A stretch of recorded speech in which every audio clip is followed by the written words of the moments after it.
it's time to harvest my overwintered onions. So in amongst this sea of Californian poppies are in fact my onions. You should just be able to see them.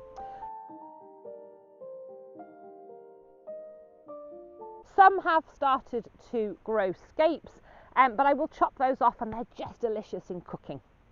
So I can use them in salads or, just use them as a milder onion flavour in any dish that I want to cook. So let's get on and get these onions in.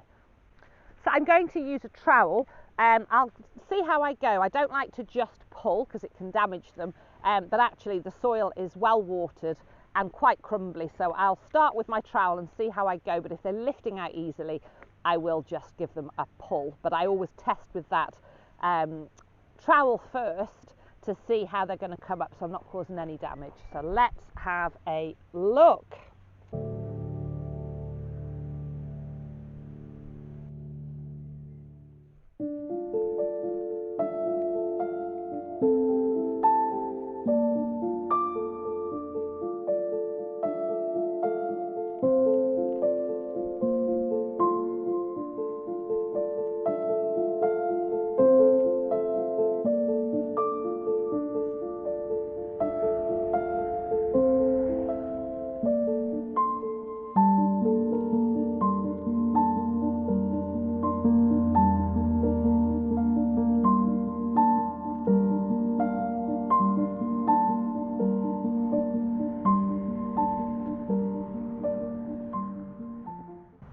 And they're coming up really easily without me having to use the trowel, so I'm going to put that to one side, but it's there if I need it for any that might be a little bit stubborn.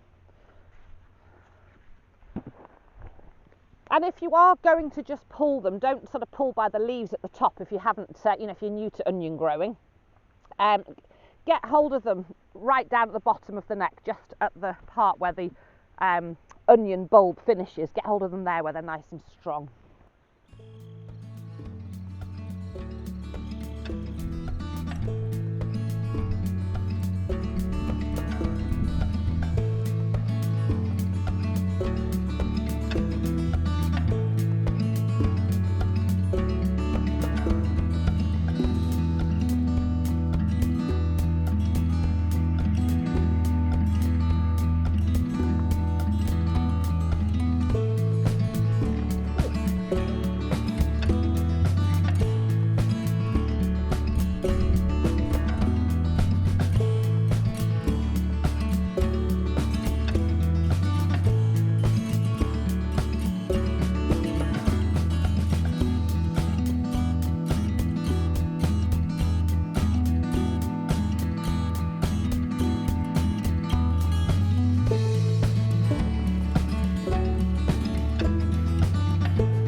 And look at these beauties.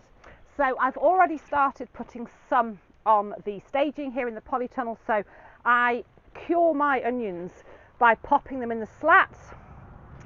I'm taking off any of these scapes. I'm just snapping them off. That one's not particularly good, so that one can go, but there's a few that are quite nice, and I'm popping them into my trug, and I'll use those for cooking. But yeah, the best way to cure your onions, this is a really nice one, is just to have them hanging this way for a while. I usually give them at least 2 weeks here in the polytunnel to let those skins cure, and then I will plat some for eating within the coming weeks and months, and the rest I will chop and freeze. And we're just coming to the end of last season's onions, so this is perfect timing.